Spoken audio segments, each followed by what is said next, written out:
Disney Plus has dropped the first chapter of The Book of Boba Fett. That just sounds awesome. But is it awesome? Does this first episode do its job and hook us? Let's talk about it. Speak freely.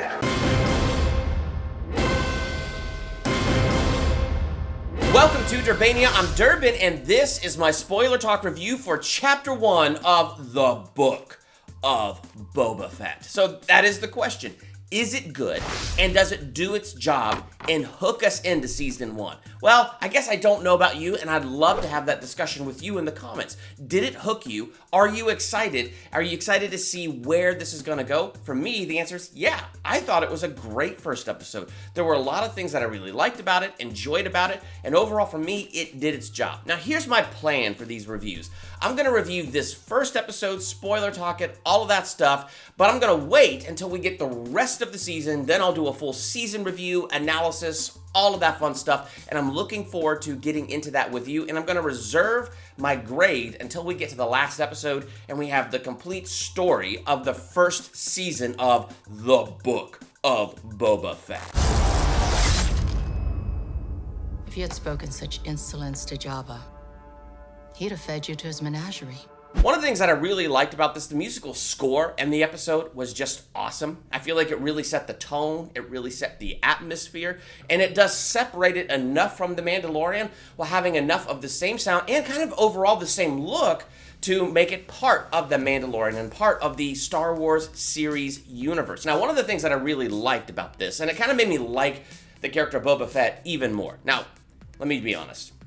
I never understood why people were so into this character of Boba Fett before. Never understood it, because I only watched the movies and some of the shows. I never really got into the extended universe. Then we got into The Mandalorian Season 2, and we saw this.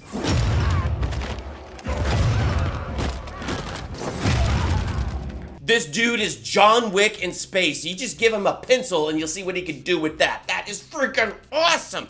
And so, like, I saw it right there in Season 2 of The Mandalorian. And so the way Season 2 ended, where he takes Jabba's throne, I was like, yeah, I'm curious to see where that goes. So I was actually excited to check out the show. But one of the things I really like about this episode is he talks about how he intends to rule with respect and not fear. And you see that demonstrated. You see that demonstrated in the beginning where people are coming in lines to pay him tribute. So he's being a good crime lord. He's accepting their tribute and he's letting them know he's in authority. But you also see mercy. Like when they bring in, excuse my lack of Star Wars knowledge here, the pig dudes, when those guys are brought in and he shows them mercy and they swear to him their loyalty and he doesn't torture them, I like that. And I like, I love Finnick. I think she's awesome, and I'm loving the fact that she's kind of like the hard nose between the two of them, and he's the one that's trying to rule with respect and show a little bit of mercy, but I like that dynamic. I like what that dynamic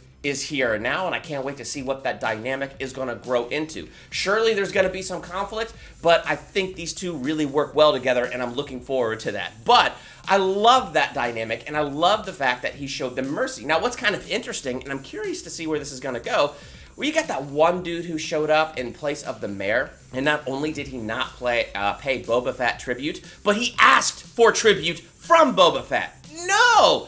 Now that's where I feel like Boba Fett could have come down a little stronger. I mean, at least punch the dude. Have him walk out at least with a black eye and let that black eye be a message to the mayor. I mean, that dude showed no respect. So I'm wondering what's going to happen there with the mayor. Is the mayor going to be the villain of this season? I have no idea.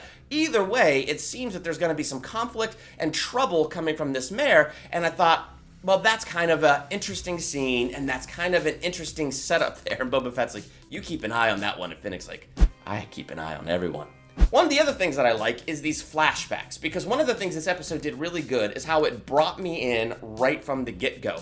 Because in episode 6 of Star Wars, Return of the Jedi, I mean, they really make a big deal. You don't survive the Sarlacc pit. You fall in there, it eats you, you digest for like hundreds of years. Of course, I mean, I think you would die of starvation well before that, but the point is, it's not a good end. And so to have Boba Fett wake up basically in the throat or in the stomach of the Sarlacc pit, That was freaking awesome. And then he finds that stormtrooper and he takes the stormtrooper's oxygen and then he like punches through the inside of the Sarlacc and burns his way out from the inside. Yeah, that was awesome. So one of the things I liked about this is it answered questions that I had. How did he get out of the Sarlacc pit? Well, now I know, and I know how freaking epic it is. John Wicked his way out of the Sarlacc pit. That was awesome. Now, yeah, I'm thinking I'm back. Of course, he passes out, and then those dudes show up, and they steal his armor, so it answers that question, and then he gets taken in by the Sand People. Now, this is what I think is kind of interesting. He wants to rule with respect and not fear, and I feel like this is something he's learning with the Sand People. So it's very cool to get these flashbacks, because I feel like it's going to be like the show Arrow. So in the show Arrow, in the first season especially, whenever he would flash back to 5 years ago, it's amazing how what he learned 5 years ago was coming full circle in his life in present day. And so he says that to Finnick at the beginning of this episode, the dreams are back. What does that mean, the dreams are back? Is this something traumatizing, something that you've really been dealing with and somehow you got over? But now that you're in charge, the dreams are coming back, something has triggered it. What has triggered it? See, these are the good questions that it's raising. So why are the dreams back? But I'm liking these dreams, and I'm hoping, like Arrow, what he's going through in his flashbacks parallels what he's going to be going through now, taking Jabba's place, and I really feel like that's what we saw in this episode. So it was very cool to see him flashback, try to escape the Sand People, and then, they beat him soundly, but you also notice that one of the Sand People that beats him soundly has some of the weapons he had in The Mandalorian Season 2, indicating that he does get accepted and that he does earn their respect, which is what he wants to rule with in Tatooine, is respect and not fear. And so one of the things that was really cool about his journey in this opening flashback is how it leads to him, that other alien, and the sand person, our youngling, and they're out in the desert and they accidentally dig up, I can only describe it as a lizard centaur. And this thing comes up and goes to attack and is about to destroy the youngling, and then you have Boba Fett John Wick that thing and kills it, beheads it, but then he gives it to the youngling, so the youngling comes into the tribe taking the credit, so he saved the life of the youngling, he gives the youngling credit, and I love how they're building up how thirsty he was in the desert. As they're in the desert and they're digging for, I guess, those little water fruits, water stones, whatever they are, digging for those things, and then he just wants a drink, and then the youngling is a little bit of a jerk and pours it out on the sand. See, that also makes it more classy. The fact that the youngling was treating him badly, pouring the water on the sand, and still he saved the youngling's life. And still he gave the youngling credit for killing the lizard centaur. All of that to me was pretty epic and shows a lot about the character of Boba Fett already. And so then you have one of those sand people, I think the leader who has the water, and he comes up to Boba Fett and gives him the water, like indicating, I know that you're the one that saved him, and I know you're giving him credit. So he showed him respect. And so I think we're seeing this journey of respect parallel to how he earned the respect of the Sand People. And I'm kind of thinking that's what he's going for here. This is his tribe. He's going to rule this tribe here in Tatooine, so he's going to earn the respect of the people that he's ruling. So it's going to be very interesting to see how that's going to play out. Then you got this epic fight scene, right? So these dudes show up with shields. They're attacking Boba Fett. And the first time I watched this episode, because I watched it twice, I was very disappointed in this fight because of this.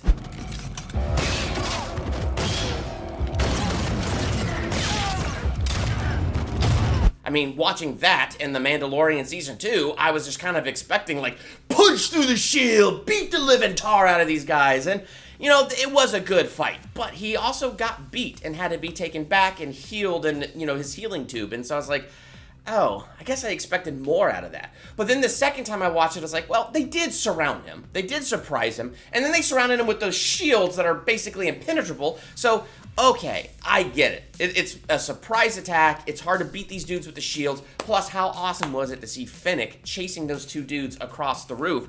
And then, she kills the one and takes the other, because that's exactly what Boba Fett wants, is the other alive. Now, were these guys sent by the mayor? Are they sent by some other crime lord trying to take the power that Boba Fett has just come in and taken?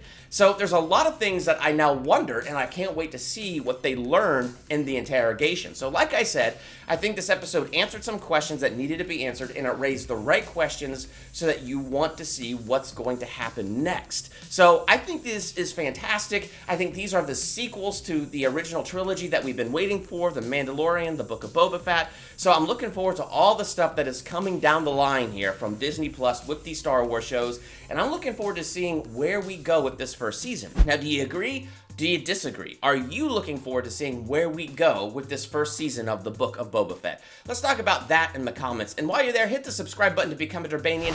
Hit that bell by the subscribe button so you're notified for my next movie review, ranking video, theological analysis, or anything else I do here. I'm Durbin. Thanks for checking out Durbania.